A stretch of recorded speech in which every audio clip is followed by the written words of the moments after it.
Magandang hapon mula sa Pag-asa Weather Forecasting Center. Ito lang ating update sa magiging tayo ng panahon sa susunod na 24 oras. Wala pa rin tayong minomonitor na low pressure area o anumang sama ng panahon at nananatiling maliit yung tsansa na magkaroon tayo ng bagyo sa mga susunod na araw. Hindi na umiiral yung northeast monsoon o amihan sa ating bansa. Bagamat itong easterlies na o yung mainit na hangin galing sa Karakatang Pasipiko ang dominant weather system na iiral sa malaking bahagi ng ating kapuluan.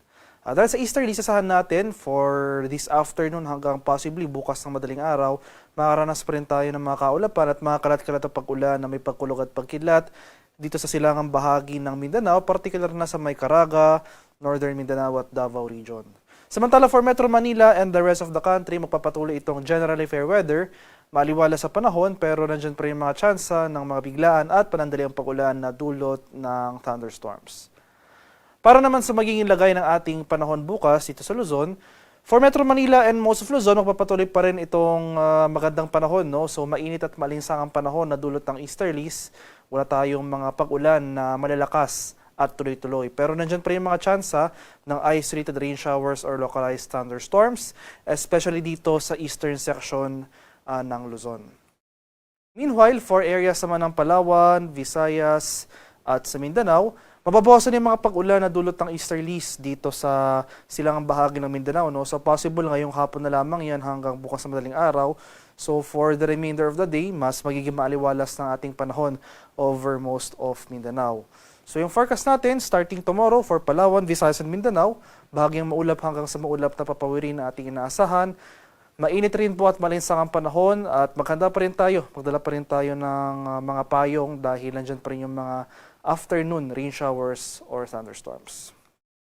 Sa kalagayan nating karagatan sa kasalukuyan, walang gale warning na nakataas at banayad hanggang sa katamtamang pag-alon ang mararanasan sa malaking bahagi ng ating bansa. Pero iba yung pag-iingat pa rin sa ating mga kababayan na maglalayag, especially kung magkaroon po tayo ng offshore thunderstorm activity. Ito yung mga pag-ulan sa ating mga dagat baybayin dahil magdudulot ito ng mga malalakas na hangin, kaakibat ito yung bahagyang pagtaas ng ating mga alon.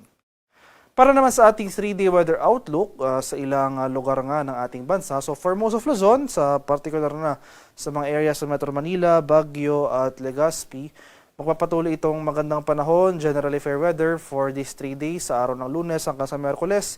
Easterlies yung magiging dominant weather system. Wala pa tayong inaasahang mga tuloy-tuloy na kaulapan at pag-ulan.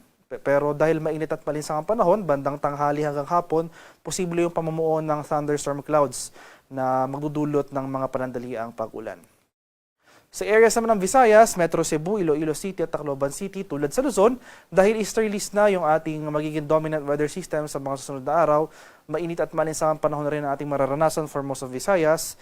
Pero ayun nga po, nandiyan pa rin yung mga tsansa ng mga biglaan at panandaliang pag-ulan na dulot ng thunderstorms.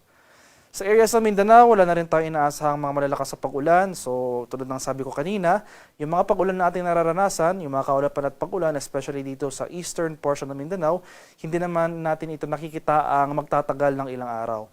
So, magiging generally fair weather ng ating mararanasan in the coming days, improving weather conditions. So, dito sa area ng Metro Davao, Cagayan de Oro City at Zamboanga City, partly cloudy to cloudy skies na may tsansa ng isolated rain showers or localized thunderstorms.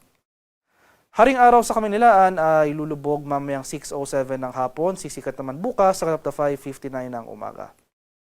At para sa karagdagang impormasyon tungkol sa ulat panahon, lalong-lalo na sa ating mga localized advisories, tulad ng thunderstorm advisories ay follow kami sa aming social media accounts at DOST_Pag-asa. Mag-subscribe na rin kayo sa aming YouTube channel sa DOST Pag-asa Weather Report at palaging bisitahin ang aming official websites sa pag-asa.dost.gov.ph at panahon.gov.ph. At yan lamang po ang latest mula dito sa Pag-asa Weather Forecasting Center. Magandang hapon sa ating lahat. Ako po si Dan Villamil Gulat.